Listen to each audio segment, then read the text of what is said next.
Afternoon. Hello, everybody. My name is Dylan. And I'm Zach. And we are some nobodies, and this is Talking Upstream. Talking Upstream is a 90-minute writer's room in which Zack and I each bring an idea to the table. We use the whiteboard behind Zack, and we develop that idea into something that we can probably produce or pitch to someone later. Yeah, the reason we call it Talking Upstream is because what we're trying to do is talk our way up to a streaming service, whether that's Hulu, Netflix, Dylan's favorite Quibi, whichever one really we can get onto. That's the point. So we are some nobodies. We are content creators. You can go to somenobodies.com and see all the stuff that we're doing. And what we're trying to do is just help people, like Dylan said, just learn how to get an idea from just basic idea of like, hey, this is kind of cool, all the way down to, okay, let's start storyboarding this out. Yeah. How you doing, Zach? I'm great. Yeah? Yeah, I'm actually very great. All right. Now, the fires here are a little troublesome. It's not fun being outside, and we're not supposed to be inside, so we're got kind of a catch-22 situation right here in Colorado. Weird. Yeah, but how are you? I'm tired.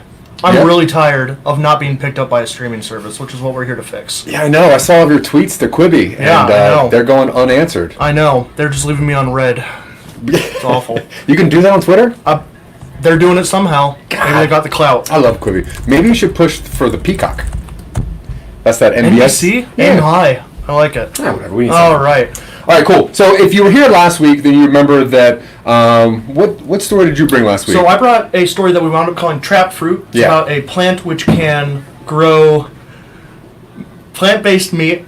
I am laughing at something that's occurred off screen. Yeah, we got a busy studio here today. We got a wild studio issue right now. So we're talking about this because at the start of every show, we like to present a skit which is based off of the story that we developed the previous week. This way you can see kind of how an idea can be taken across time into an actual script and then presented as a workable presentation. Yeah. So what we do is once we create the idea, which was last Sunday, you saw the creation of that all the way down to our version of a completion. And for the last week, Dylan took some time and wrote out a script of a scene. I made a logo for it. We started actually putting things in process. We took that script and actually had our actors act it out, and we're developing that out too. So if you follow us on podcasts or on Instagram or anything, you'll see the progression of how that's going. And you're about to see a skit right now, right? Yeah. Is that cool? Why not? Let's start it. Right on. So we're going to bring in a couple actors of the Some Nobody's cast. We have Suzanne Grimmer and obviously Mr. Harrison Webb, who's everyone's big fan. And man of quality. Yes, and if we could just scoot in, we're doing a little bit of camera rework, so soon we'll have all this figured out. There may be some unexpected guests later. We'll see what happens. That's true. The real world often intrudes, and you just have to roll with the punches. Yeah, but I hope not. But Dylan, do you want to introduce this scene? Sure. So this is one of these scenes from Trap Fruit. This is when the characters, so from the basic story, Phil is a young man who works at a greenhouse. Hilda is his sister who also works at the greenhouse. One day they come across a plant that seems to be producing fruit, which texturally, taste-wise, physically, is kind of equivalent to ground beef. So this is them presenting that to a local news station in an attempt to capitalize on that discovery. Let's see. Suzanne will be reading for Hilda. Harrison will be reading for Phil. No. Kirby Keys. Kirby Keys. Zach will be reading for Kirby Manson, and I will be reading for Phil. And the set instructions and producer off screen. Yes. All right. So we will begin. Fade in. Interior. Newsroom stage. Morning. Phil and Hilda stand on their marks behind a mobile counter. It's before the news airs and the lights are low. The trap fruit sits in its pot on a counter. A plate of trap fruit sandwiches sits nearby. Phil bounces nervously. The production crew goes about their business. Hey, are you with me? Yeah, I'm just, nervous. Hey, listen. You need to be here. This is our break. It's all uphill from here. Are you sure that thing is gonna draw that much attention? Are you kidding? Have you seen that thing? It's horrific. A real affront to God and nature. The Kirbys will love it. I don't know. Hey, I need you to listen. This is our break. You know V's been getting bored. You know she needs a big life. She deserves the best. Because she is the best. I love her. She's the light of my life, and I can't lose her because you're too scared to go on Kirby and Kirby. Then why don't you propose to her? The plan's been filed away for years. I've held off because you're my brother. But I'm warning you, if you mess this up and I have to take a side, I won't hesitate to throw you under the figurative bus. And if you hurt V, it'll be a literal one. Alright, geez, point taken. A pair of news personalities stride across the stage. Kirby Keys and Kirby Manson, the faces of News 65's Kirby and Kirby in the Morning. They're coiffed and generic with dazzling smiles and empty eyes. Ah, you must be the plant siblings. It's great to meet you. Great to meet you! So, we're just about to go on air and we wanted to let you know what the plan is. We're big fans. Huge fans. Once the camera start rolling, we'll do a little intro, get into a little banter. I'm sure you've seen the show. Love it. You're everything I aspire to be. And we'll be a little ramped up to introduce you, and then you can speak your piece. Yeah, just speak your piece. We're here to highlight you, of course. We'll cut you in with some questions or, some right ribbings or this is for you too. Great, so I was... We'll be ready. Hideous little thing. Kirby Keys and Kirby Manson go to their early morning armchairs. The production crew readies for broadcast. Alright, we're going 5, 4, 3, 2, 1. Channel 65 intro plays announcing Kirby and Kirby in the morning.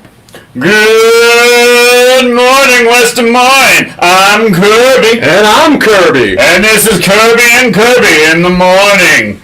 And let me tell you, Kirby, what a morning we have in store for the folks at home. That's right, Kirby. Now, you know that we like to occasionally browse Instagram, keep a finger on the pulse of what's trending with the kids, and you know how I like to watch my weight, though sometimes I don't like to watch it too closely. That's right, Kirby. Now, I should tell you, Kirby does, as the kids say, always be gramming. And we did find something pretty cool while looking through your suggestions. And our guest today worked for the Hamsterton Greenhouse right here in West Des Moines. Let's see what they brought today. That's right, Kirby. Please welcome Philip and Hilda Smith, employees of Hamsterton Greenhouse, right here in West Des Moines. Hi, thanks, but it's actually Hammerson. Good morning, Kirby and Kirby. We're glad to be here. Great. Now, Phil and Hilda, if you don't mind, go ahead and tell us about yourselves, Hamsterton Greenhouse, and what you brought for us today.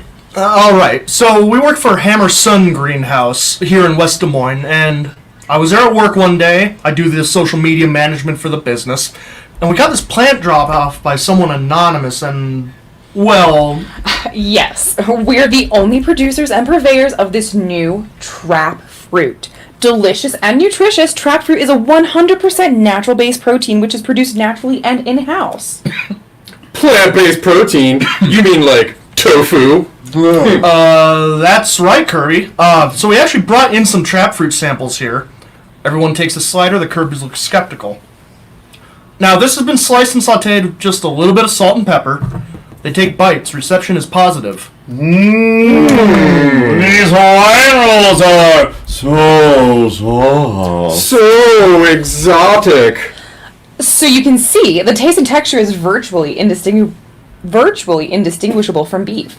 It can be ground, sliced, diced, cubed, shredded. The options are limitless. It's really versatile. Well, it tastes great.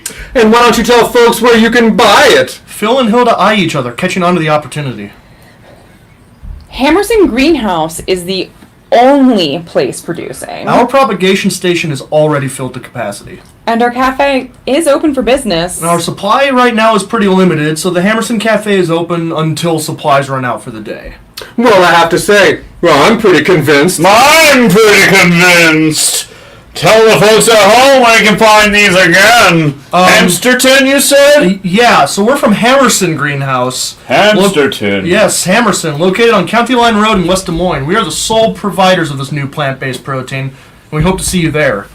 The music swells, Phil and Hilda shoot each other looks which say from here on out, it's easy street. Alright, well read. Yeah, good job. Yeah, thank you guys. Thank you guys very Thanks much. for having Appreciate you us. for putting up with this. Okay. Excellent. Yeah. Get out of here. Thank you guys. You can go do whatever it is you want to go do now. Yeah. I appreciate your time. Arm That and was sorry. That was Harrison Webb and Suzanne Grimmer, two of our great actors with our Fantastic. Some Nobody's crew. If you listen to any of our podcasts, watch any of our stuff, you'll most likely hear their voices on absolutely everything Yeah, we do. pretty much. But that Find was yourself it. reliable people. Hey, good writing. Hey, thank you. That was a It cool little fun. skit. I like doing tongue in cheek, like ironic news scenes. Yeah, I thought I was going to be Phil until we started, and then I thought you were too. I know I was really pushed to Before we the. read the parts out. I was pushed for the newscaster after All seeing right. Harrison play it this week. Oh, So yeah. that was really interesting. All right, do you want to get on with this week? I think we're good. Yeah. Do you want to explain what the next step in the show is? Yeah. Okay, so what we do here is this is where the big focus of the show is. Every week, what Dylan and I do is we prance around Colorado or do whatever it is that we're doing. And Branson. yeah, you definitely prance. And we come up with some ideas, and we kind of sit onto them, we hang on to them for a little bit, and then we wait until Sunday, and then we bring them to each other, which is our normal meeting time. Mm-hmm. But now we're doing it like this. So we're going to bring two ideas to the table, and then we're going to discuss which one is going to be fleshed out and Yeah. worked all the way through. All right. Do you want to go first? Yeah, I can go first today. Okay. I went back to the well a little bit this week. Yeah. We did a Magic-y ghost story 2 weeks ago. Meaner Kind of Magic. Yeah. Where the teacher dies and the students put the wrong ghost in. I went back to like ghost swapping. Okay. The idea of ghosts acting like hermit crabs, where they kind of inhabit whatever body's open at a time. Yeah. How it works. And like, if a ghost wanted to like restart, what if they were there at like when a baby was born? Not that they like kick the baby's ghost out, but they like merge and like they get back into life by going back to a baby. So they inhabit a baby. They inhabit. Yeah, maybe right along. I don't know that I wanted to be like replacing something. So we're pretty much going over some sort of ghost reincarnation. Yeah, you can say ghost baby. I guess I'm going to have I to. don't know. Like, No, I'm into that. yeah, Ghost baby. it sounds like the name of an '80s like Carly Simon song. Yeah, or some obscure movie that Johnny Depp was in, nobody Yeah. knows. Okay, so last week I brought up boring manslaughter. Sure. And I really like to go through that with Yeah. you. All right. I think the idea is that he kills somebody accidentally, Okay. and then he just breaks. So really it's the idea of a person going from boring mundanity all the way down to just sheer crazy insane. All right. So I'm going to repitch boring manslaughter. Doesn't sound so boring anymore, but I guess if a boring man commits it. Well, then it he's a could- boring man who's Yeah. committing All right. slaughter. He's not laughing about it though. I don't know. Yeah. Okay. So it's not Joker. No. Cool. No. All right. So this part of the segment is usually where we'd have a guest on, and we would have that guest kind of decide for us. We don't want Harrison to get too far ahead of everybody else. No, we've been putting a lot on Harrison. We have a lot of shows coming out. We have the Meaner Kind of Magic. We have Super Empowered, which is from episode 1. We're Everything. working on Trap Fruit Oh, now. We also forced him to watch Lovecraft Country, which is our new favorite show. We didn't force him to do anything. We suggested it, and We suggested it. he had already done it. It's so fine. Yeah, it was easy. Okay, but this week what we're going to do is I'm going to let Dylan decide. I think I decided last time we didn't have a guest, and Yeah. because I've already brought this one, it's only fair to let you decide to see which one you want to go with. I'm gonna say right now I want to do boring manslaughter Oh. because we've done 4. This is our 4th episode. This is our 4th episode. This is our fourth This is our episode. 4th episode. Jeez, we've been doing this for like 6 hours. That's a month. It's spread out over a month, but Oh, regardless. because true. Yeah. No, 6 we- hours of just this is actually all pre-recorded. We recorded it in one afternoon. You know? and we decided to leave this part in. Let's do boring manslaughter because for the first 3 episodes we did like speculative fiction. We did sci-fi, magic, superheroes. You didn't have anything supernatural planned for this. No. did you? No, Let's this do is something that's just set in reality. very grounded. Let's just do something that's really grounded. I love it. Let's give ourselves not limitations, but like let's give ourselves a very bound box to work in. Yeah. Okay. Yeah. Cool. Cool. All right, I like so we're that. doing boring manslaughter this week. All right. So Not us. We're writing about it. we will explore it. That's the perils of being a writer. Is that your Google search history is incriminating. That's true. And I'm laying that evidence out right now, so it's an alibi. Yeah, which is why on the other camera you can't really see what Dylan's Googling currently because you're not going to like it. It's a bunch of clown Nope, stuff. I don't have screen share on. Okay, so boring manslaughter. The way that I see this basic story Sure. is there is a guy who is, he almost does not exist. There is something that happens which makes him step out of his normal life, and then through that thing, a murder is caused. And then how he reacts to it, and then what drives him sheer down into insanity, Okay. I think. Yeah. So all that I really have so far Yeah. is boring man, murder, something in the middle that's like a push. Okay. So we definitely know that we have a main character. Main Yeah. character, MC1. Yeah, MC1. Main character 1. Who is... Boring. He's the boring man. It's the store. It's the Sure. the star of the show. So Okay. they are boring. Something happens, yeah. and then they commit murder. Sure. Okay. Who's the victim? Good question. We're going to need a victim. You can't have a murder. No, it's not an asymmetrical thing. You can't just it takes two to tango. Wait, is that a critique of my spelling? No. Is victim with an E or I? No, you got it right. You're the writer. Yeah. Don't do this to me. I'm not. The fracture begins. If Mark Lee's out there, please let me know if this is how you spell this. Stop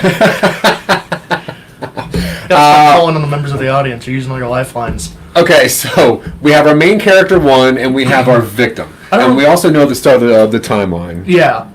Roughly. Yeah. Very close to it, which is Oh, yeah. No, that's good. A big event. Which in this case is probably... Do we want the murder to be that soon? How much of this is the lead up and how much of this is the kind of consequence? Lead up is very, very short. I think that the point is watching our main character suffer. Okay. And for the record, we always use male pronouns, and I apologize for that. It's just kind of how my brain normally works. I identify as a male. I know you do. I know. I'm You tell me all the time. At home. Oh, okay. Well, now you got that. But but no, I would say that the big event is the start of the thing, which pushes them out of their normal routine. And I would say the murder happens very early on. Cool. I think watching this person deal with it should be the majority. Sure. So murder is down here. All right. What makes this guy boring? Is he an office drone? I would say that he probably has a very boring job. Yeah. Something that most people would scoff at, like Retail. like some sort of retail. Yeah, that'd be cool. And we can relate to that. Yeah, retail manager. I like that a lot. Oh, he's management. I That's fine. I feel emphasize it like that. I feel for I feel for some reason if this person is say like 30 or 40, Yeah. and you're like, what do you do? And you go, oh, I'm a manager of Dick's, and you're like, okay, All right. Dick's is a relatively large store. yeah, that's true. But like, I don't know why I'm defending him already. Yeah, no, retail manager. Why not? yeah, I think that should work out. It gives him a reason to be disaffected, for sure. And so, okay, Dick's is actually pretty interesting. Yeah. Because let's just say that this person does work at a sporting goods store. Yeah. That could actually be a very cool tie-in to the murder, because I mean, a sporting goods store there's a lot of stuff in there you can kill somebody with. That's true. It's not just even hockey sticks can be if you use it right. Yeah. Yeah. So I think that could maybe tie into it somehow. So Yeah, let's work on that. Okay, so we have our main. Cool. Does he have any family or significant others? The main No. character? No? I would say that he's got parents that are not close. We have a phone call early on or something? Sure. How are you visualizing this? Are we starting to get an image on what we're doing with this yet? I think because a lot of this is possibly internal struggle or dealing with it, and Yeah. he is alone. I think a visual medium of some sort. We've been using a lot of like, you see him. Yeah, I feel like that's probably the best way to go about this. Yeah. Whatever length it winds up being. So I almost like this to be kind of almost like a movie or a short We're film. doing a feature? I think so. Doing a feature. We might as well. 90-minute feature. We might as well. All right, let's do it. Yeah, let's shoot for a 90-minute. like it. Let's see how that works out. Cool. So he is... I don't think we've done one of those before. No. Not on here. 2 podcasts? and a short film. That's true. So far, yeah. Let's do it. Let's see. So we're going to say this is a 90-minute feature. Now, we said this before, but one of the reasons that we like understanding the medium that we're going for, or at least the possibility of a medium, is because it really jars your imagination. It really gets a lot of things moving. It gives you an idea of the timeline of the story that you're trying to tell. It'll give you a couple visual things. It'll give you some different cues. If you're thinking about watching, say you're watching a cinematic film and transitions are different than if you're listening to an audio format. It puts you in a production mindset early on, and you can kind of shepherd your thoughts into not necessarily what's attainable, because if we were focused on what's attainable, we would only do audio drama stuff. True. But it lets you focus on things that work, like you said, things that work best in that medium. Yeah, so I completely agree. Now we can start, if we have any ideas for scenes or specific shots, we can frame it. We see a wide shot of like the storefront, and he is outside by himself smoking a cigarette or something. I don't know. Something. Yeah, and it lets also, you tonally set things up. Yeah, and then also once you start figuring out what the direction is, like we know that this is a 90-minute feature. So now we know that if we're doing a 3-arc structure, which is one thing that is an easy way to rely on, you're looking at a 30-minute, roughly segments within those arcs. Mm-hmm. Then you could break those down into 10 minutes within each one. And that's a way that Dylan likes to write stories. Yeah. Use tools that work, and it works for me. Yeah, that's true. So characters. Characters. He has no family present. No. We maybe have a phone call or something. I think that he has parents, and I think that an easy way to write that in would be to make this big event say a birthday. If it's a birthday, then you're getting a lot of. He murders someone on his birthday. Yeah. Yes. I think that's cool. Okay. I think that's interesting to you too. Oh, yeah. So now we know. My birthday's coming up. Do you like that? Because I think with a quick conversation between parents on a distant, child, like that's going to give you some storyline. Oh yeah. So let's just say that this is a birthday. Yeah. It opens on his birthday. Yep. And he's got to go to work. Ugh. Well, let's say he has off his birthday. Okay. Because that's just I didn't think about him murdering somebody on his birthday, which is very good. No, I like that a lot, and that's we'll file that away for a different. No, I like that. Let's push that because I think that's interesting. So he has off on his birthday. So, and if he needs a push, let's say because of the conversation he has with his parents, I should probably write this up here. So I think because of the conversation with his parents, he goes off and does something that he would not normally do.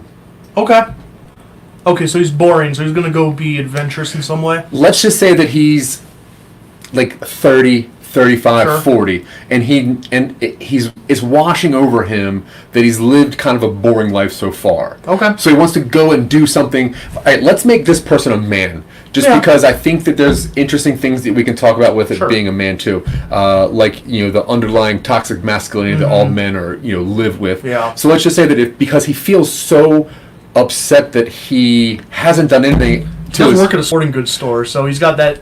Maybe he's like looking at the rifles or something, and he's like, "Yeah, I'm turning 35 this year, and I'm gonna go bag me a deer." Yeah, and then someone is like, "Have you ever been hunting?" He goes, "Not yet."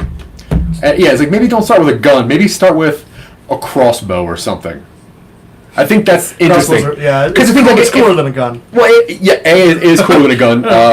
B, it's a better prop. It's more manageable. I think it's easier to buy, and and then you think about, okay, let's just say that he does murder somebody with a gun. That's just a shot, and that's whatever. Oh, yeah. You murder somebody with a crossbow, like it's not that's pretty. I'm voting. I've seen Game of Thrones. I'm voting murder with crossbow. Sure. Okay. I will second that motion. Oh, good. All right. So we're going to do... Metaphorically. So that means... Okay. So, the murder... So... Okay. So he kills someone with a crossbow. Where? Is he out? He's doing hunting? He's hunting. I think... Let's just set this in like Colorado or Wyoming or something. Yeah. Or here. Or Maryland. Did Maryland have hunting places? Oh, God, yeah. I figured Maryland was just like... urbanization. No, Maryland has a lot of just... It's not mega city? No. Oh. Like Baltimore's pretty big. I guess, all right. But most of Maryland is swampy and green and deer hunting is like a very big deal there. Let's set it in Maryland. Yeah, let's do Maryland. So, and I'm from there, so I sure, think you know yeah. what you're talking about. Let's do Maryland then. So I like. Okay, so Okay. let's also humiliate him for a little bit too. Okay. So We show him at work we the day before his birthday? no. Let's show him on his birthday. Okay. Shopping for this. He's doing his shopping. He goes into it. He doesn't work on his birthday, but he goes into shop on. Yeah, because Alright, I think yeah. because of the conversation he has with his parents that Okay. pushes him to go, Oh, but he it's- doesn't want to spend too much money. Okay. So He gets an seconded employee, into so it. he wants an employee discount. Yikes. All right. Yeah. Hey, how much is a crossbow? Like, $200, $300. employee discount of even 10%. That's not bad. See, and if you buy like a gun, who knows what they are? I have no idea what They're probably cheaper, knowing probably whatever. All right, let's skip out of there. So we know that on his birthday, because of Okay, so he talks to his parents. He's like, I'm going to go hunting. He buys a crossbow at work. They give him a hard time at work, or we see that none of his employees really like him. He's the manager that's like, is he a pushover? he's Is this a little bit? he just yeah He is. just is. He just is. He just is. He just dot, is. Dot dot. Yeah. Yeah. All right. Cool. He just is. So we've got like at least one coworker can ring him May- up on register, and Maybe even the people at work don't know it's his birthday. Maybe he has one. Oh, does he God. share a birthday with another employee, and he walks in and they're singing a happy birthday to them? Oh, that's pretty cool. I was also thinking, have you ever worked in a place where they give like one birthday card, and then because the employees don't like the one employee that much, they just sign that one card instead of giving. You know what I mean? They have the one card for all employees to sign. You've been given birthday cards on your birthday? I have been told somebody signed a Okay. card for me. Oh, Yeah. Then you never got it? No, I've received birthday cards before. No, but what I was thinking was, say like he goes in to get the stuff, and you're like, oh yeah, we have a card for you, and then that's when you see people start like signing it real fast. Oh, sure, And yeah, when he gets it, it's yes, wet. yeah. But I also like the idea of it being somebody else's birthday. Yeah. Not even that day. That's the day they're celebrating it. Ooh. That's even worse. Man. Okay, so we know that the murder's here, and we know that's so he's buying his stuff for his hunting. I don't know a lot about hunting licenses, so we would need to do a little bit of research. So presumably, maybe he doesn't either. Yeah, but I think you can get a hunting license the same day. I have no idea. Let's just say that you can. Let's say in the world of this movie, that's a thing. Because he's not using guns, you're allowed to kill things the same day. Yeah. Maybe. I don't know. We'll get there. We'll make sure we do the research on yeah. that. So anyway, so now he's out and he's hunting Okay. and he's talking to himself. Okay. And he's doing his thing, and he wants to kill a deer. Sure. Want to do a manly thing. Russell in the bushes. Yeah. And So then it turns out it's Russell in the bushes. It counts. I set myself up. I can't. now here's where we're gonna have a problem shooting this, because I think that the scene that you're gonna need to see here is him very close to deer, Okay. but not. Okay. Like shoot. Yeah. Go ahead. Like shooting at deer, having deer in his sights. Oh, okay. And just barely missing him. Sure. And then maybe he's stalking the same He's deer. starting to get frustrated. Starting to get frustrated, but he's going after the same deer. Sure. And then he sees this deer and he's got it in his sights, and then last minute the deer like jumps, right? Okay. And the arrow goes, I don't know. He misses the deer. Maybe he thinks that he hit the deer. So keep going. Well, okay, so I guess the way that I just started seeing it is he's kind of getting frustrated with this thing, and then he's like tracing it, and then like the deer goes right behind like some bushes, and he just shoots into the Oh, bushes sure, yeah. because he's an idiot and doesn't Yeah. know what he's doing. Yep. Thud. Cool. He's like, cool, I got a deer, right? Yeah. Deer killer. Question mark. As he walks over to this thing, that's when it's a reveal that it's a human. Cool. Yeah. Is the human wearing a hunting vest? Of course. Okay. Yeah, So that's- this dude is. Yeah, he is so in the wrong. Ooh. This person has like, That is. yeah, like a, That's like the worst They have like a possible hunting outcome. vest. Okay, They have like cool. their license out. They have all the right stuff. Does he hide the body? I don't know yet, Okay. but I think that there needs to be something about the person that he kills that is like devastating. That makes it worse than the fact that he just killed someone. Yeah, I His think family. because I love it. Yeah. I gotta figure out a way to show that though. Because I think that if he were like out and did that, Oh, yeah. he might dip. Okay. But if there were a reason, Oh yeah. You last week you said you wanted this to be like, it sticks with him as opposed to him just trying to run from the cops. right? I don't think it should be so much Okay. that he like kills somebody and gets. I think the more is he's going to get away with it if Yeah. he wanted to, but he's mentally suffering Yeah. with it. Okay. So what if like so I at some point maybe as okay, the man's not dead. He is dying. He is dying, Oof. and it is graphic. Yeah. So it's got to be like the neck or the Ugh. eye or like, you know what I mean? Like Yeah. the I'm armpit. in. Yeah. So it's got to be. So that way maybe our main character gets a little closer to the body, and that's how somehow we can reveal either one of those things where like, I don't want to do something cliche like, as the guy's dying, he pulls out a picture. What's that? Puts his hand up on. Oh. He does the fin. He does the fin. Force Awakens with the just the blood from his face. Nah. You know, every time I see that, I always see Nicolas Cage in Face Off doing that. Yeah. And it's always been like, waterfall.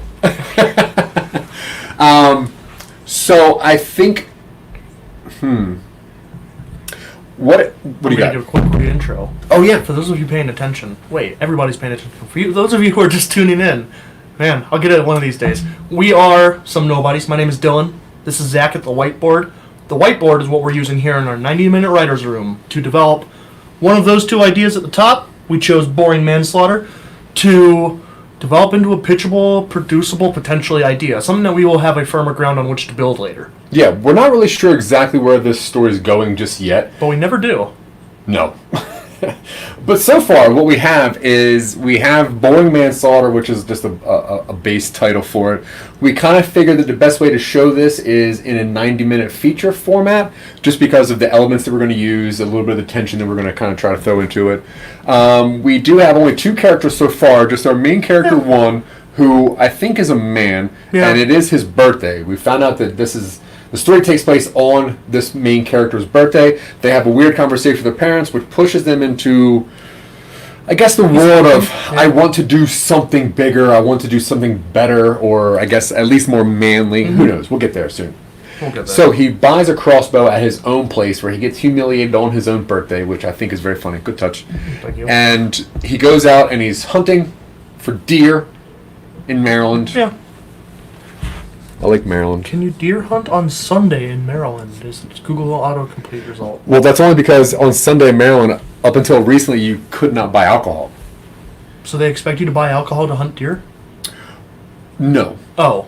I think it's the other way around. They expect you to hunt deer with alcohol? Oh, yeah. Yeah. All right. Maryland's a very bad place. Yeah. Some of it.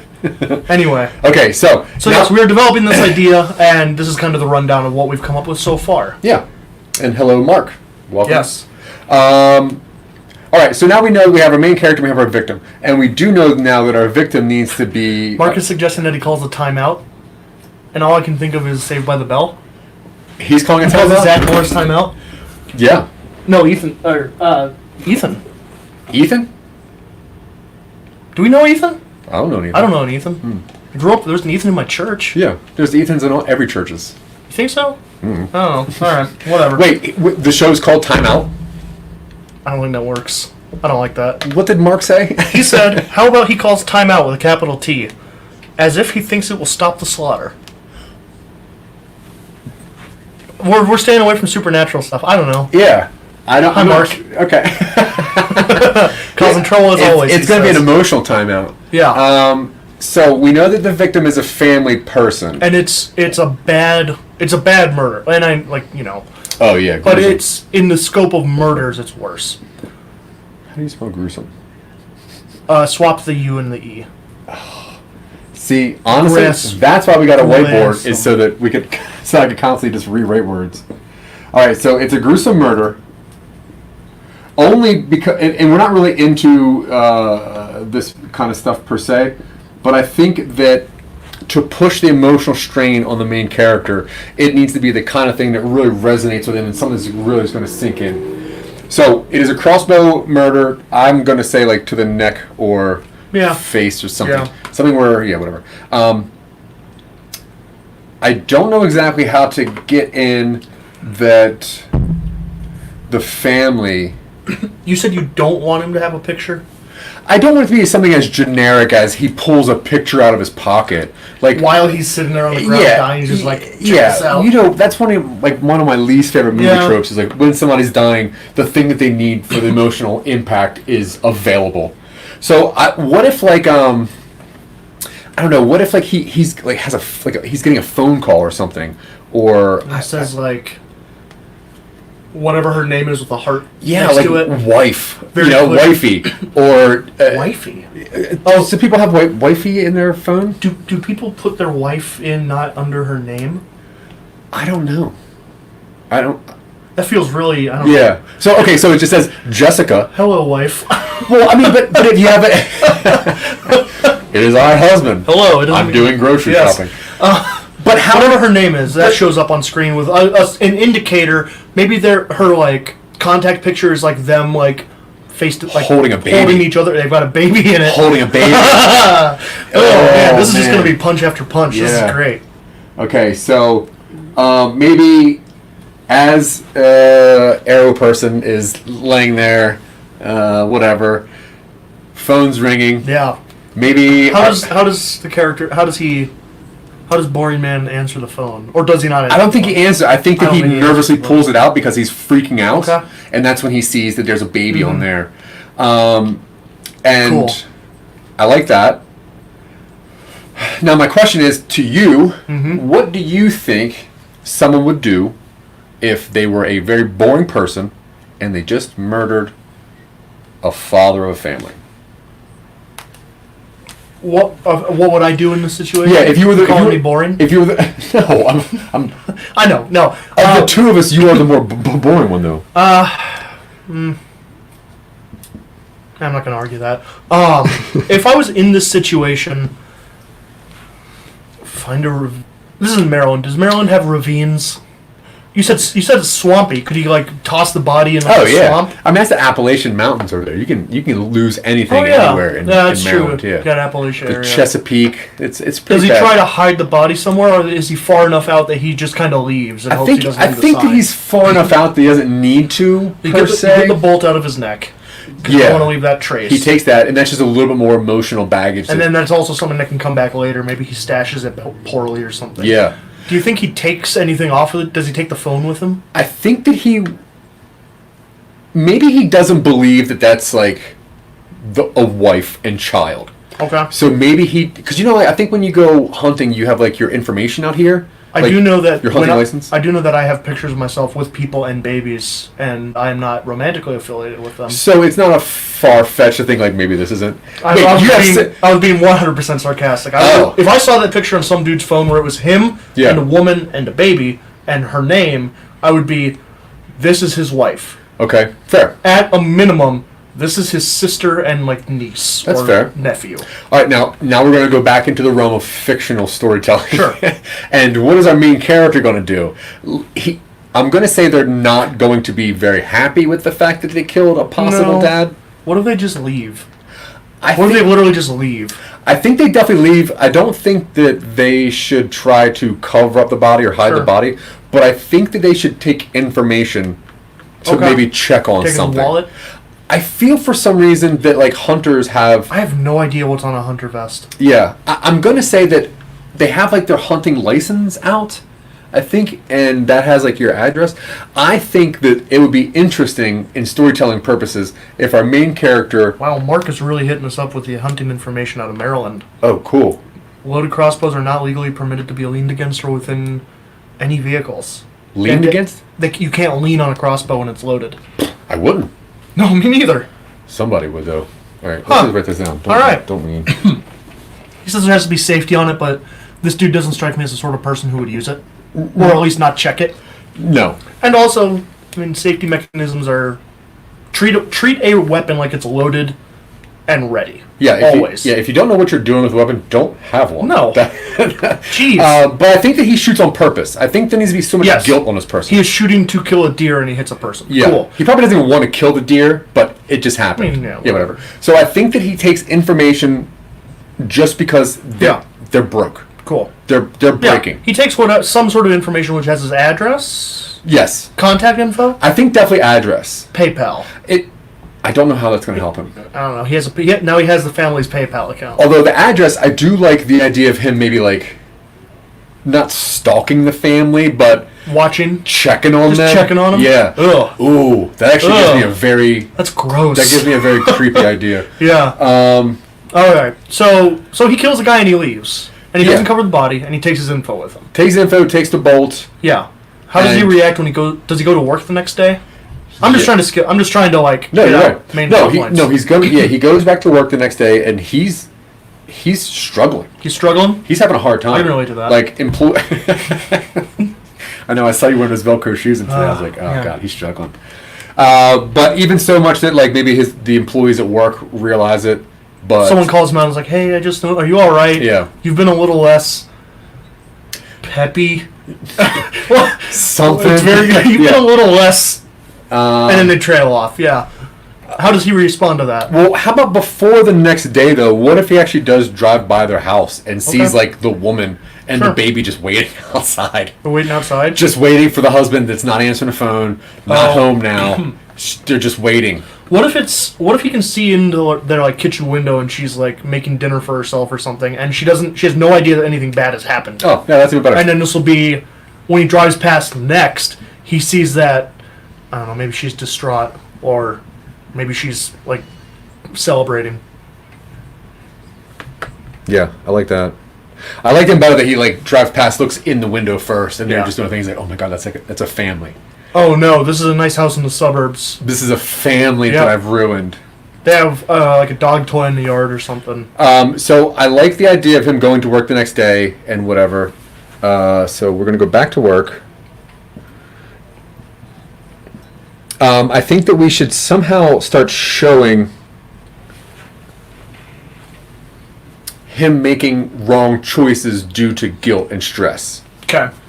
While you were talking a little bit ago, I had the idea that maybe he feels responsible for this family now, and he starts maybe, like, leaving them money. He has their PayPal account.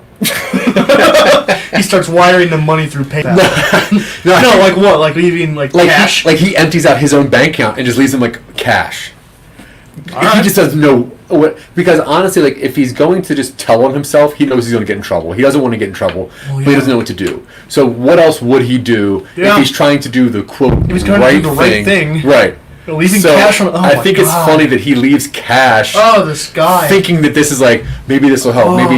This is gross. Yeah, I like it. Yeah, I wanted to give you something interesting to write. Yeah. And I think this is pretty creepy. This is gonna be fun. All right, so where are we? Let's get caught up here. I think we are. He has just seen. So he kills the guy that afternoon. He comes back from wherever he's hunting. He drives past the house on the address, sees the wife is happy. There's a family in there. Goes home, goes to bed, goes to work. Yes. And then I say the end of Act 1 is him having the realization, I should give these people money. Yeah, and at this point, leaps into the kind of the madness of Act 2. And I think at this point we need, as an audience, we need to find a way. As the writers, we need to find a way to let the audience know that this is the wrong decision. Like, we know as the audience this is the wrong decision, but this main character 1 thinks it's the right decision. So, you know what I mean? Like, just start showing him making poor choices. Yeah. So, I like the idea of him, like, maybe he goes to an ATM and he just takes out as much as you can. Takes out as much as he can. Which I think is $500. Yeah, I think it might be. You have about 500 per ATM thing? I've never pulled out 500 at once. So, because I almost like the idea of how embarrassing it is that he's leaving money, but it's not even like... It's not a lot of money. Yeah. So his first one is just the ATM of the max amount, which I think is $500. It might Should we have? Is one of his birthdays at like the end of the month? He has to pay rent, and he's like, he has a rent check in one hand, and then he's looking maybe at his like phone like balance or something, and he's like, I can withdraw half of this. Yeah. And he withdraws half of it, and it's like $140. I like that. And then it's just 720s. And if he is a manager of this retail place, maybe he starts skimming from. Oh, yeah. Yeah. So, and he's like trying to find more money, which ultimately might lead him down to doing like real crummy crimes later on. Sometime in Act 2, he's like counting cash at like the office or something, like the manager's office. What if there's a real crummy cash grab crime montage here? Sure. Just bottom of the barrel, like pathetic. like petty crime. Yeah, like taking coins out of like an open sunroof or whatever out of a car. Just some boring stuff. Ugh. So this is a. Do we want to give this a sympathetic character in any way? Do we want there to be like a side character we can like? Otherwise, then we might just come out of this feeling gross, which is not necessarily a bad thing. I've left movies feeling gross, but like fine with it. Yeah, I don't necessarily see. I say we highlight this character's weirdness through just how normal and nice everybody. Like his employees are all nice. Even if they forgot his birthday and stuff. Yeah, They seem genuinely concerned about his mental state at some point. Yeah, I don't think that he's like the butt of jokes. I don't think that he's even on people's register to pick on. I think that he is just a non-existent person. They have asked hunting trainers to learn virtually, and they have lowered the age to, I'm making sure I'm not misreading this, 10. You can hunt at 10? In Maryland, according to Mark. Dude, Maryland's crazy. Let's go to Maryland. 10 years old? Anyway. Alright, well, he's not 30. Now he's an 18-year-old manager. No, he's a 10-year-old. Just 10-year-old. Oh, man. Oh, he's got a food truck. All right. So food truck thing later. So he does the $500 ATM thing, and this is roughly the time where you said what? That is when he realizes that's when he has the idea and starts leaving money for the family. Okay, yeah. We have a little bit of his reaction at the end of Act 1, and then something serves as that initiator to him being like, maybe he's driving past the house on a regular basis just to see it, and he sees like the woman at like her dinner table crying over a letter. And then he drives past, and there's like a whole bunch of cars in the parking lot, and she answers the door and hugs someone. And then he drives past and sees like it comes in threes. He sees one more thing where he's like, and then that finally he's like, he opens up his wallet and he has like $40 cash, and he just goes and he like tucks it into the door jamb, and then he runs. Yeah. And then we see a montage slightly of him pulling money out regularly, and then we lead into the scum montage. Yeah, I like that. I think that's cool. What do you think should happen right around? What should the second arc-ish thing be? So I guess we're he's losing his mind, kind of. Yeah, there's like a mental decline here, but only due to guilt and like just assumed responsibility. Do we want it to come from him, or do we want it to be an external force? I think it should come from him. I think if it is an external force, then that means that somebody else knows about it. Do we want to bring the police in? Do we want there to be like a detective or something? You know how some stories have like the cat and mouse thing with the detective kind of. Yeah, I don't really see this. I think the batting around would be this person's guilt, whether I should turn myself in or I should continue to support this family. Maybe he should almost get caught sometime. Either withdrawing cash, he gets flagged, or the teller recognizes him and is like, "Oh yeah, you making another donation?" Or like he's lying about donating to charity. What if or something. the wife catches him one time dropping money off? That would work. Yeah. Like she like opens the door while he's dropping an envelope or something. Inadvertently. Yeah. She goes, and she's like he looks in, she's in the back with the baby. Mm-hmm. He goes to do something, and she just pops the door open. Pops the door open. Yeah. How does he get out of that? Maybe he confesses. Does he confess to her? Well, let's go down this train of thought real fast. Sure. So he does confess to her because he is no more money. Yeah. He has already robbed from his work. Okay. He's doing crimes. Mm-hmm. He wants out. He's trespassing. Technically, yeah. He wants out. Okay. So he confesses. So he's finally hit the point where he's no longer evading the consequences. Yeah. Okay. But here's a twist. Okay. She's cool with it. She's cool. Yeah. The wife is like, oh, thank God. Maybe he was also a scumbag. Okay. And that way, you're almost maybe back on... She's cool with it, and then he asks for the money back. Yeah, I love that. So I think that this should be the confession. Okay, yeah, that's a good one. Because at this point, he's going to confess thinking he's going to go to jail, he's going to go through all this stuff, and then she's like... She goes, come in. Thank you. Her face kind of firms up a little bit, and she goes, I think you should come in. Yeah. Thank you. And then she gives... Maybe he was a bad husband. Do we want to go the route that he was like actively a bad person? No. A husband? I think that could be a cool reveal. I think a better reveal... Is she a scumbag as well? She's worse. Cool. The husband was fine. Okay. Yeah. Husband was a nice guy.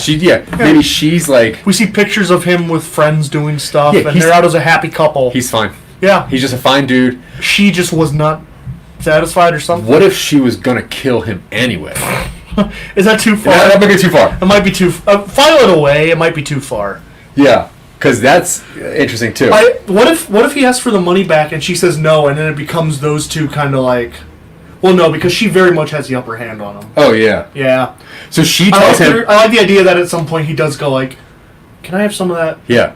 And she's like, no. As a matter of fact, you need to give me more money. Now you owe me $1,000 a week. She starts... Yeah. She starts blackmailing him. That would help make him a little more sympathetic towards the end of the film. So he's more sympathetic, but also now going crazier. Okay. Oh, man. That's a good one. All right, so now he needs to... Okay. I like this. This is great. And then, what if at the next time... What if he... Well, okay. So I'm thinking... Now we have wife. Yes. I'm thinking, towards the end of the movie, it seems like he's caught. It's either prison or... Murder. Prison for murder. I guess the thought might occur to him to kill her. Yeah. But, I don't know. Do we want him to go on a spree? No, he doesn't need to. Okay. He's always kind of reacting to what just happened. He's not purposely killing people because he's crazy. Maybe she wanted to intentionally kill an endangered species. That would make her worse. Might be something there. Yeah. Maybe she's just really into hunting. Maybe she just hates good things. She just dislikes animals. She has a Especially- dog, but the dog was his. Yeah. And the next time he comes by, all the dog stuff is gone, and all the pictures of the dog are gone. And it turns out she took it to the pound or something. Oh, yeah. All right, cool. She's an animal hater. Yeah, she dislikes Now we dogs. That's definitely enough just- to get rid of her. Now, that also means we have a baby in the story that we got to kind of deal Yeah. with. Oh, yeah, she has a baby. We have to deal with that soon. So what if like the Phrasing. wife? What if the wife was like a crime boss, or Okay. something? Okay. And like she just hired or she married just a mundane person, whatever. What if she has a criminal history? Yeah. I think crime boss might be a little... I feel like that might be a little much. The 290s. All right. So I don't know if it's 290s. It just feels like... It feels too big for this story. So she's Because then she would have resources. Yeah, I would. But if she's a criminal, I was trying to give her what if she got away with something? also murder Yeah. Oh, maybe. of a bald eagle. She's a poacher? Yeah. That's not bad, actually. She's killing pandas. That's not bad. And she was trying... And her husband was a nice guy. She was roping into it with her. And that's why maybe the husband, this was his first time hunting because he wanted to learn how to do something with his wife. Yeah. Okay. That's gross. And I'm loving it, yeah. Now I feel bad for the dead husband. Well, yeah, you're supposed to. Well, yeah, I guess he's murdered. Because at first you're like, There's oh, he's a that. bad guy. There are okay. several endangered turtles in Maryland. Cool, she's a turtle hunter. Cool. She's got some shells on her wall. And she like wears one as like a shoulder bag. Brooch. A brooch. Little baby turtle shell is a brooch. She's Ugh. a God. turtle poach. Everybody in this story is just the worst. Yeah. Turtle Poach. She's That's going to be the name of my bluegrass band. Can I be in that? Yeah, sure. I have a jug. You can play your Black Panther ukulele. Oh, good. Okay, so I'm going to say that. All right, so we still need the ending. This part is just him. Does he come clean at the ending? And maybe drag her with him? But ultimately, does he come clean? Or does he come clean? Does he get away with it? Does he die? Those are the big three I see for this. Neither. Neither. He kills her. He kills her. He kills the wife. Okay. She's bad. And then what? She's real bad. Sure. And then what? And then there's the baby to deal with. Oh, we do one of those like we do a fade to black. We do a clever fade to black. Okay. So either he takes the baby, possibly on the run, Mm-hmm. and then you think like, oh, he just stole this baby, whatever. And then there's a reveal later on that he never had the baby to begin with. But that's kind of bad because where's that baby? Tonally, how do we want it to end reflecting on his character? Do we want to end on a net positive or net negative? He is net negative. Okay. He's crazy. Okay. Yeah. Okay, so this is a full descent. This is just a descent. Okay. Yeah. Is there This any movie glimmer is- of light for anybody at the end, or is it just like... The baby possibly and the people that he works with. Okay. That's it. They get a better manager. The dad is dead. The wife, I think, should die. Yeah, yeah. Because, sure. Do they do a War of the Roses thing where they are simultaneously responsible for each other's deaths at the end? They're dangling from a chandelier and... I almost like leaving it that this person might have got away with it. He did? Yeah. Okay. Like, just not so much, like, legally got away with it, but just, like, walks off into the sunset kind of thing. Gotcha. Like, you're not, maybe the audience isn't very sure. We at least don't see the consequences delivered. Exactly, Okay. yeah. I when initially thinking about this and over the last hour talking about this, I like the fact that this is just a straight... This is rough. This is a descent into black. Yeah. Like, I like it as just, like, the white is a boring, and it's white because there's no color at all. And it goes from white But to you add black. too much of it. Yeah. Too much of white, then you get black? No, never mind. I don't think that's how it doesn't works. scan. So somehow we got to get to the ending, which is just black. Which makes me think that she should die. Yeah. So she dies. Baby's left ambiguous. Yeah. Does he walk off with the baby, or does he leave the baby? I don't know. See, I'm kind of stuck there because that's two wildly different stories you have. Yeah. He takes the baby, then you have like... With all of this, I think a baby death might be too much. Yeah, I definitely... I think that just is. I think that's too grim No. for what we've. I'm not even suggesting that. Okay. That's not a question. Okay. Just Yeah, saying. maybe like... Don't we? Yeah. Maybe we hint at it at first, but as a quick reveal to it. Sure. Yeah. I don't know exactly what this is. This is a lot of maybe a super cool fight, Okay. but like cool in like the Pineapple Express kind of way, where it is very grounded, very like History of Violence, which I know you dislike. God, I hate that movie. It's a good movie. It's not a good movie. It is. It's not. Anyway. No. All right. Eastern Promises. I haven't seen that. No. No. Oh, it's good. All right. I believe It's it. also Viggo Mortensen, but he has tattoos. I'll probably like it more than. Yeah. I think a fight scene in some parts should be in here. Yeah, I like, and I mean, just like my own taste-wise, I like fight scenes. I'm imagining it happening in the kitchen. Yeah, kitchen slash hallway.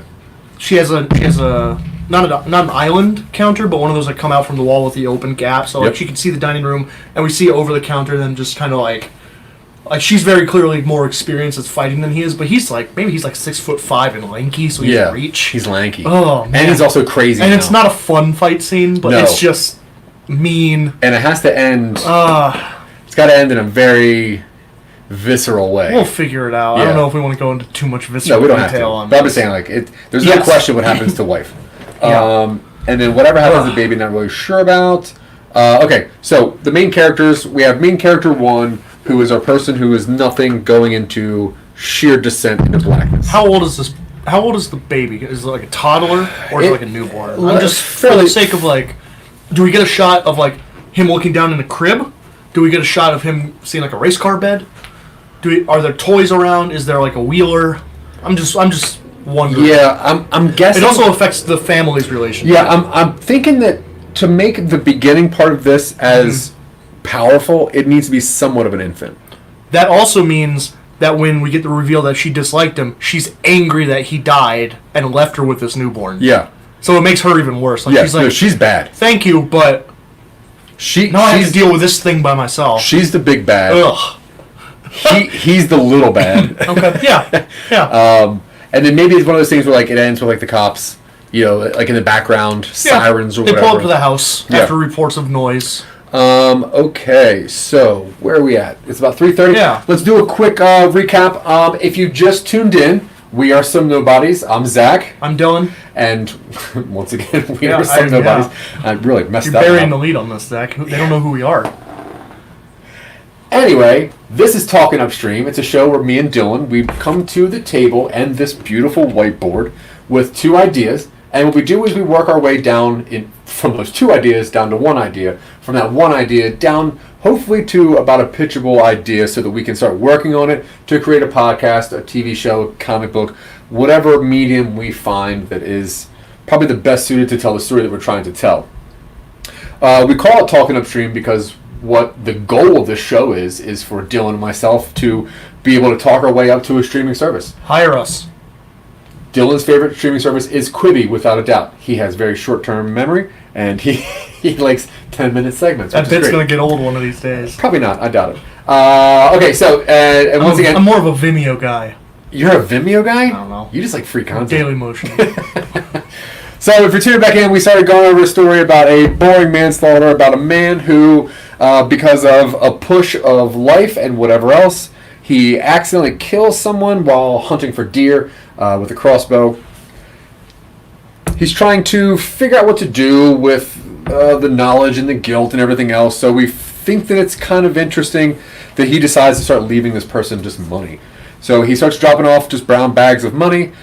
He maybe at some point will steal from his work. Yeah. Oh yeah. To put some money there. Yeah. No, he's gonna go. If we're doing a full descent into darkness, he's stealing from work. He's stealing from maybe like a restaurant. Like he does the counter lean over. Oh, gross. Yeah. He doesn't do anything too heisty because he's not competent. He's not competent. But he's gross and sleazy. He is sleazy and greasy, yeah. So we do have this montage in the middle, which is going to be really fun to show. Yeah. Mental decline picks up around here. Then right around the 2/3 mark, we think it's pretty interesting that he gets caught while trying to drop off money. And he gets blackmailed into bringing her more money. Confession to blackmail, yeah. So we're going to say he gets caught here, which is a pretty big deal. So here's where our non-hero gets caught. He gets caught. He confesses to the wife. Wife is cool with it, which I think will bring a lot of really cool tension. Yeah. I think that's going to be a really interesting scene. That's a pretty good reveal. That's a pretty good reversal. So I like that. And then the wife is like, okay, I need more money. Bring me more now. Are you the one who's been dropping this off? Perfect. It's been just enough to cover this thing's diapers. Yeah. She's not happy. I like that. Then we have somewhere in the last third, we're going to have a very weird fight scene. And we're still trying to figure out exactly where this is going to end. Do you have an idea for a scene that you want to maybe start developing? I want to develop the scene where he goes to her and she reveals that she never liked her husband. Oh, you like that scene? I like that scene. All right, cool. So, but I think we need more stuff in Acts 2 and 3 to fill in. Oh, I definitely agree. We have good pinpoint. We have good anchor scenes, but we need some stuff in between it. Yeah. Did you have anything in mind?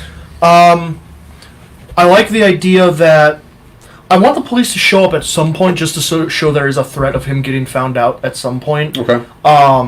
Maybe he doesn't take the crossbow bolt, and they trace it to the store. Like maybe he just maybe he had hunting gloves on, so he's, and they find the bolt. Go back to the store. Yeah, then. So the cops show up at the store, and because he's the manager on duty, they question him about who bought stuff that day and ask for receipts. Yep. And then he has to do. Maybe that's a scene of him briefly showing some competence where he prints off everything except page 45, which has his receipt on it. Yeah. So this is a very Fargo scene right here. It shows him going, and he goes in, and he's like, print. Range 1 through 44, 46 through 95. Yeah. And then it skips 45. And then we don't necessarily have to have the cops show up very often, but I think in Act 2 there's the threat of him getting found out. Does he attend the man's funeral? Yes. Then we have the scene of the funeral near the beginning of Act 2. Yeah, so that's right around here. Well, let's see. How long does it take them to find him? Because he was out hunting. They would mark him as missing first, probably. Well, there would be a rough area of where he would go. Yeah, the wife would know. Also, let's not waste time. Yeah, if they have a GPS on his phone, they'll find him right away. He doesn't do anything, so let's say they find him out the next day. Yeah. The wife calls in, whatever. So next day, which means you got about 3 or 4 days. Why would she call him in if she dislikes him? Unless, I guess, I'm thinking is there ulterior motives to him going... Does him going missing put pressure on her in some way? Well, earlier I did suggest that if she is that bad, maybe she was already going to try What if she owes money to someone, and she wants to make sure that he's... And he not that he's involved, but Well, that would make sense. That would be a good reason why she tells him, I need more. Yeah. So she owes... Okay, so now... She owes money, and he's a financial guy or something. So the wife owes money, too. I have written down here, Act 1, manslaughter, Act 2, money, Act 3, matrimony. I don't know. I wanted 3 M's. Matrimony? Yeah. I'm almost seeing this as, 3 different styles of movie, unfortunately. I'm seeing the first part as... very creepy, slow, quiet, like stalking. Office Space, but creep. Oh, I'm going by act. Sorry. I'm saying Act 1, yeah, the first act. Okay. It's a lot of like creeping. It's a lot of like stalking. It's very almost Zodiac style, right? The middle part is straight Fargo. Yeah. I think goes back into a comedy. He's fumbling around. He has to talk to these cops. He doesn't know. He's sweating a lot. The third one is just that wild fight scene from Pineapple Express, which I think is very cool. And I think the cops should probably come back in here. Because if the cops are close, then they notice that there's a missing solves page. the baby problem. Yeah, they know that there's a missing page, so they show up at work again at the beginning of Act 3 after he knows he has to steal more money for her. Yep.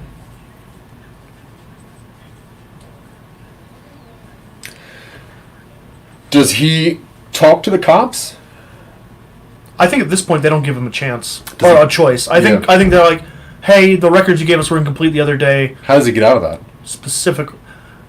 Maybe that's the start of him running, where he was like, "Oh yeah, let me go print this off in the back," and he just leaves. He just leaves, and he goes to her and he goes, "I don't know what to do." Yeah. Does he seek help from her at some point? Is he that sad? Yeah, he probably goes. She's the only person that he knows. Yeah, really. she's the only person who will help him. So here's the run.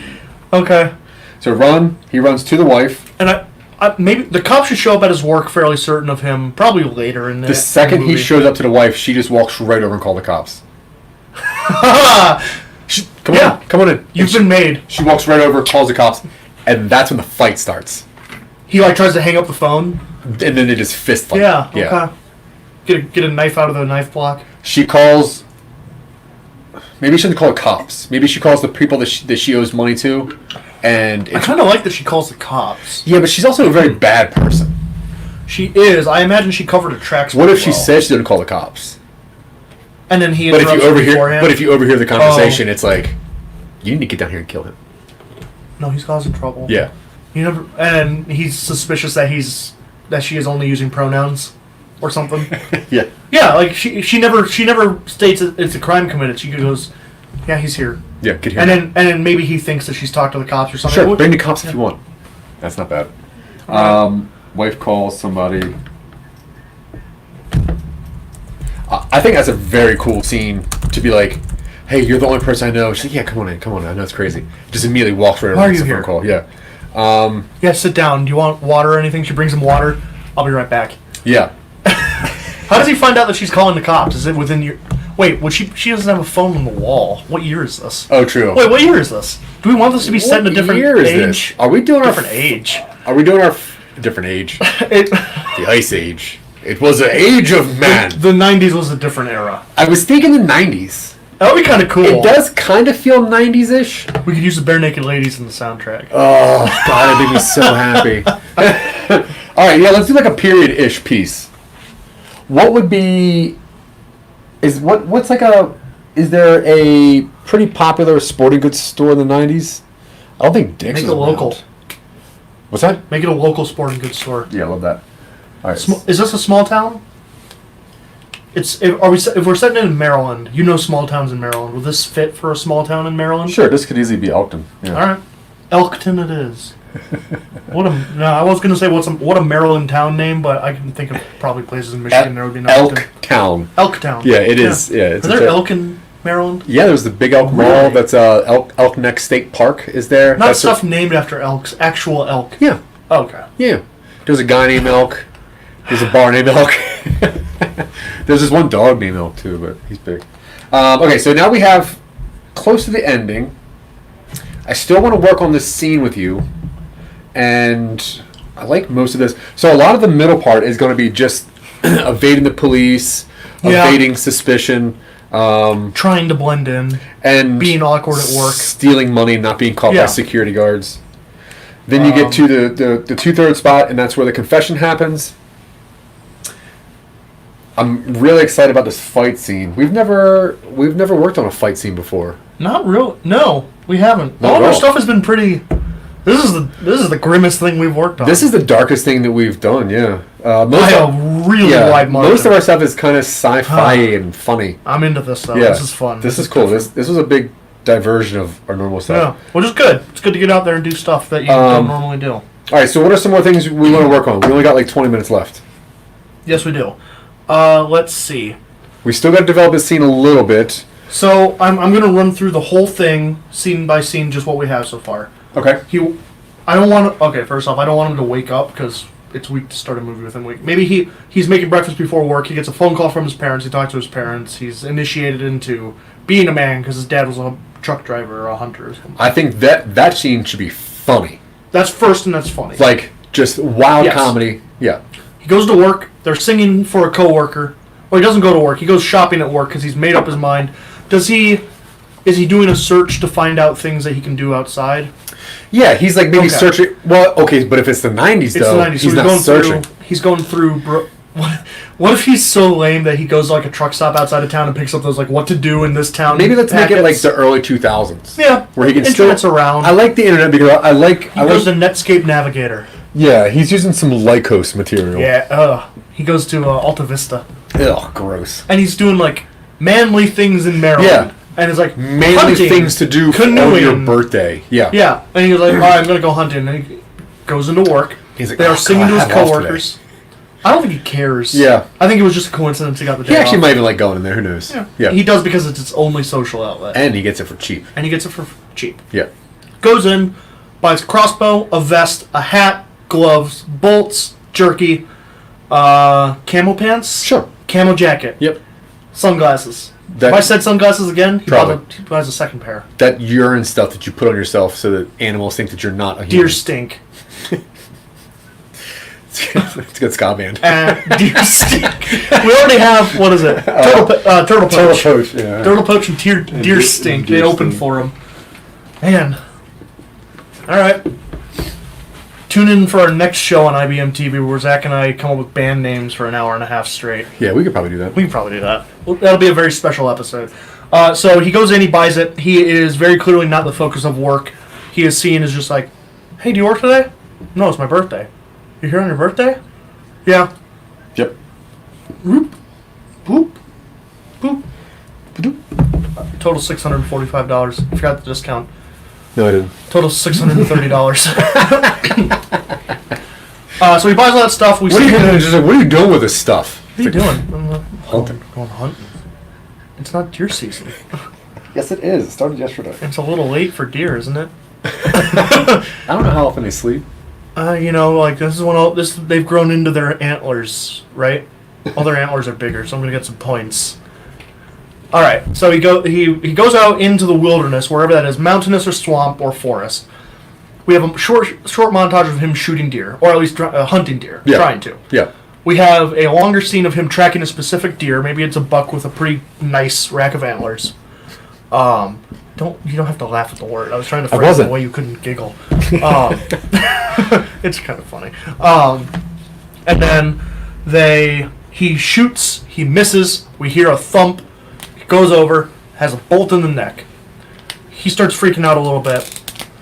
He gets a phone call, he answers the phone, or he doesn't answer it, or does he answer it? Does he answer it and it's just nothing? I don't think he answers it. Okay. No, It's he just goes sees. unanswered. I'm only wondering because if she knows that he's hunting, and he answers the phone and doesn't say anything, and then it hangs up, That would push her to call the cops. it would at least push her to not think it's a missing person thing. Because he's out there and he answered. Oh. I don't think he should answer. Okay. It doesn't. He doesn't answer. Yeah. But he sees the picture on it and he goes, oh man. He takes his info packet off his. Because he's an idiot. Yeah. He's like, oh, he's dang. a complete total idiot. Yeah. He takes something off the body. He's that no freaking one knows. out. He leaves the bolt in the neck. Yeah. He leaves. He goes home, stops at the truck stop and washes his hands. We have a comedic scene where there's like a trucker there and he's like wants your blood off. He's dressed to hunt and the trucker just goes, yeah. I don't know. It's the road. Yeah. Shit happens on the road. That's the first of the show. Oh, man. First of the show. Dang. Anyway, we're not going to draw attention to it any more than that. So he goes home.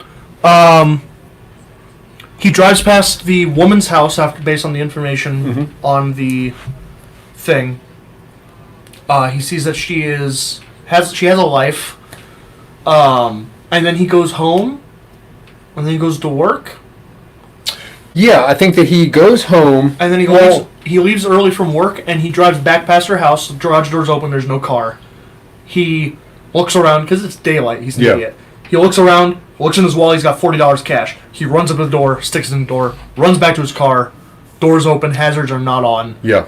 and then he drives off. It's a nice suburban neighborhood. And he has that conversation with himself, like, $40, that's just nothing. $40, what are you doing? It's You just so can't do stupid. anything What are you going to do with $40? So Short he goes, montage of him going to he goes maybe he goes back to work. This is lunch break. He does a very skittish work day.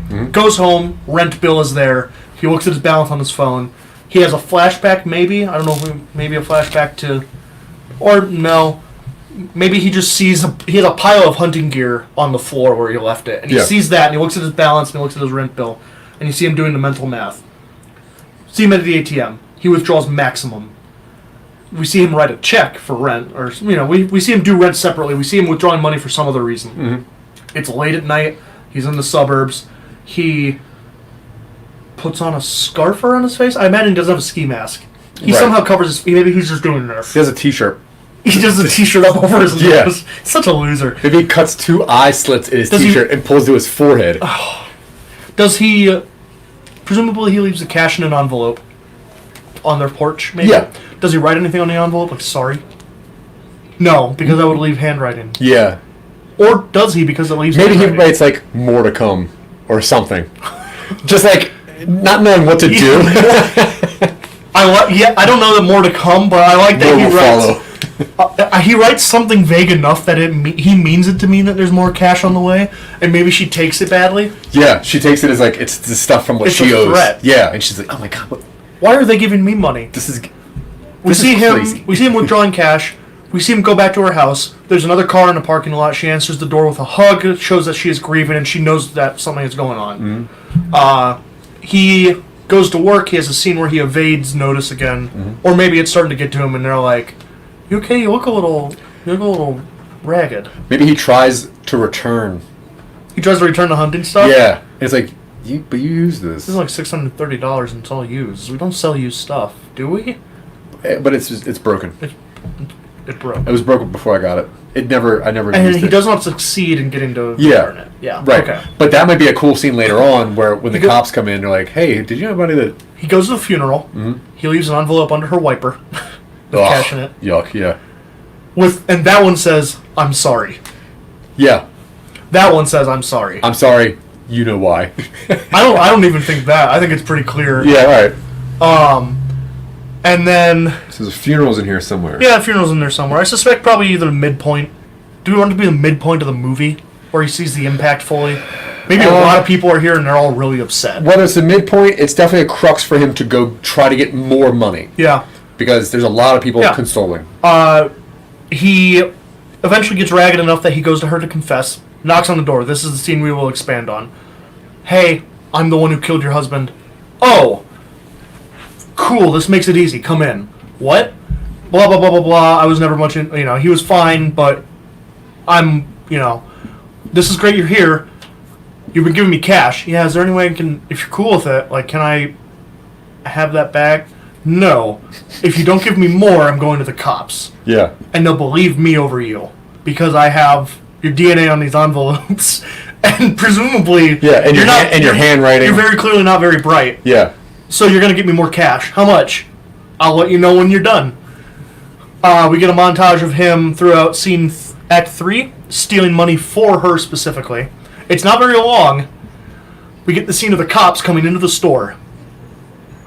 Oh no, I forgot the cops in the Act 2. Yeah, cops come in. Is that after or before the funeral? I think it's after the funeral. Okay. Because maybe they see him at the funeral. Nah, probably Nah. not. It's after the funeral, but that's also because they found the bolt. They traced it back to some sporting goods store, they and traced- they're canvassing sporting goods stores. It's a specific deer hunting bolt that is made locally and sold locally. Yeah, So that- we're doing the rounds. We want your receipts from this span of time. Yep. He goes in. He does the little Fargo scene where he skips the page, hands him the packet, says if there's anything else you need, buy. Ask. Um, Yeah. So we did that scene. Beginning one, cops go back to his work. Yep. They mentioned that there was a page missing, Yep. or some sort. I don't know how they print off mass receipts. Maybe they did this in the 2000s. He has all like missing info. Yeah. They're like, yeah, we're missing a span of time. Is there any way we could go through your records? And he goes, yeah. let me go get you the hard copies," and he leaves. Yeah. He just walks out of the work. He climbs out of a window that isn't outside. That's inside the building There's somewhere. an interior window. Maybe do they have a shooting range? And he climbs back through the window. Maybe it's like a Cabela's where he's like hiding behind like the fish pond and like hiding through like the gun range and stuff. No, so they come to him in the office, and he goes, "Yeah, I'll go get that from the computer up front." Goes out, climbs up a window. He's in the shooting range. Climbs back out the window. One of his employees sees him, and he just goes, "I'm out for the day," and just brushes past. At this point, he is effectively writing off everything as his own life. Cool. Walks out, gets in his car.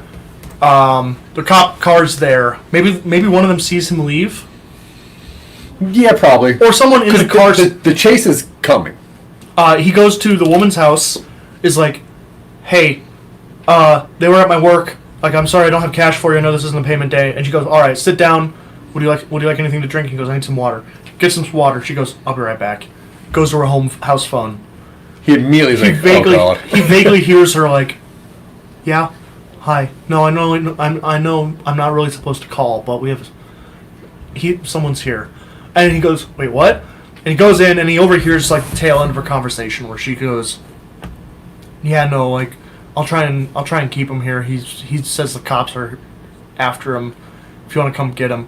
He goes, "What do you mean?" And he barges in. We get the fight scene, and it's mean. It's nasty. It's not fun to watch. Yeah. But it's gonna be fun to choreograph. Yeah. And This is just straight kitchen she utensils. dies. He kills her, Yeah, it's like a very bad fight. or at least leaves her in that situation. I think at this point, how badly is he hurt? He's not dead, but he's not dead, but he's pretty hurt. yeah. She could probably take care of herself. There also is probably like a scene where you're curious if they both killed each other, that kind of thing. Yeah. And then the cops come, and then they walk through and they just see the wife there. Oh, sure. I think that's. Do we always want to do interesting. that, or do we want just? Oh, the wife is there and the crib is empty. Wife is there, dead. Crib's empty. Oh, Scene cuts. because his last beneficial act is like, I gotta take care killed of this both the baby. parents. I have to take care of this baby. Gotta take care. Oh, And it's him just giving money man. to his baby, and the baby doesn't take it, so he just takes the baby. Oh, he's trying to give money to the baby. Tries to leave it in the crib, and Yeah. the baby's just like, And his little book says, "I'm sorry," and he's like, "Oh, fine." oh, Yep, and that's the end. ugh, gross. Yeah, Cool. yeah, he takes the baby. I think that's a really satisfying ending. I think it's to good. this. Okay, so I like this scene here, the confession scene. That's gonna be Yeah. really cool to work that in. I think there should also be like, I think we need like another characters in the whole thing, but I don't really know who. At first, Maybe one of the other employees can be kind of like. I was trying to think of an employee. I was also maybe thinking of the wife having like a mom. Oh yeah. Oh yeah. You know, and there's that in there somehow, and maybe we could tie the criminal stuff into like a family crime. Oh I'm yeah. not sure. Maybe she. No, she didn't marry into it. No, she married a punk, but She a guy married that could solve she her married money. a nice bland Yeah, financier. who could solve her money problems. All right. Well, okay. Yeah. So, do you have an idea for a name for this thing? Manslaughter, money, and matrimony. Manslaughter. It's a bit wordy. You're stuck on that. Murder, money, marriage. Why- M3. Why marriage? Because he's doing this as like a I don't know. Yeah. Because you find out that she wasn't into his marriage. I don't know. I think this should just be Crossbow, like, I think this should just be impactful. crossbow, Crossbow. bolt. Nah. Bolt's that movie think with the dog. Yeah, but so this story isn't about a bolt, and No, it's not it's really not. about a crossbow. It's about a person who's going crazy, Or Hunt. well, No, people think it's a Mission Impossible movie. well, there are enough movies recently. The Hunt, hunting. Oh, that sort true. of thing. Yeah. What do you think? Turtle poach. Turtle. I mean Deer that's stink. That's that. I gotta cross that out. I'm gonna pick. I think that the idea, and only because I wrote this word on here, I'm gonna go with just black. Yeah. I think that's interesting. Like, I think that if you, although it might not be enough information, but I think that if you were to summarize, I can see that on the this poster very full nicely. the color black. With like a crossbow and like a stack of money next to it. Yeah, that's gonna be cool. Spotlight But if on you it. think about what sums this up, it's just darkness, and it's It's pretty grim. a guy going. This is not dark. a good time. Yeah, cool. All right. I like it. Cool. And I will. So we are wrapping up. All right, this thing's called black All right. for right now. I like that. Yeah. So we will open next week with a written scene performed in which he learns that not only did he help her out, but he's been helping her out, and now he's going to be forced to help her out. That's going to be easy because that's only 2 characters speaking. Yeah, and narration. Finally. Yeah, good. Good. Finally just do it with ourselves. We don't have to invite all these hangers on. Oh, man. We appreciate everybody who helps us. Yeah. Good work from you, too. Yeah, good work. Yeah. This is a good one. So once again, this is Talking Upstream. What we do is we take a very empty whiteboard and we fill it up with different colors and different words that will help us remember to write a story that hopefully you guys and somebody else wants to hear. We are Some Nobodies. My name is Dylan. This is Zach. You can find all of our work at www.somenobodies.com. Yep. We have 1 season of an audio drama comedy podcast on there. We have an ongoing show where we review podcasts and talk about them. We have started a new show where we discuss HBO's adaptation of Lovecraft Country, which is great. That show comes on roughly every Monday, to be determined because we only have 1.5 episodes. Yeah, we're going to publish those every Monday. Every Monday, you can go find those. We do Talking Upstream every Sunday at 4:30 Mountain. No. 4:30 Eastern. Yes. 2:30 4:30 Eastern Time, 2:30 Mountain Time. Yeah. And then otherwise, just go to the website. You can find me personally on pretty much any social media at Vorpal Words. Yeah, you can find me anywhere on social media at Noah Body. Yeah. Thank you for watching, everybody out there. Thank you to Harrison and Suzanne for performing. Thank you for Jared Gleason writing that song you hear in the opening and the outro. It's called Quantum Realm. It's used with permission. And then thank you to IBM TV for having us. Yeah. Thanks to Mark Lee for paying attention to us. We like that. Thanks Mark, I read every one of your comments, even if I don't respond to them. That's true. He does tap on the floor, let me know that you have one. And thanks to Miss Kim Calhoun. We appreciate your support also. Thank you guys very much. We appreciate it. Tune in next week. We're going to do some more stuff. And now we fade out. Yeah, fade out. Maybe. Possibly.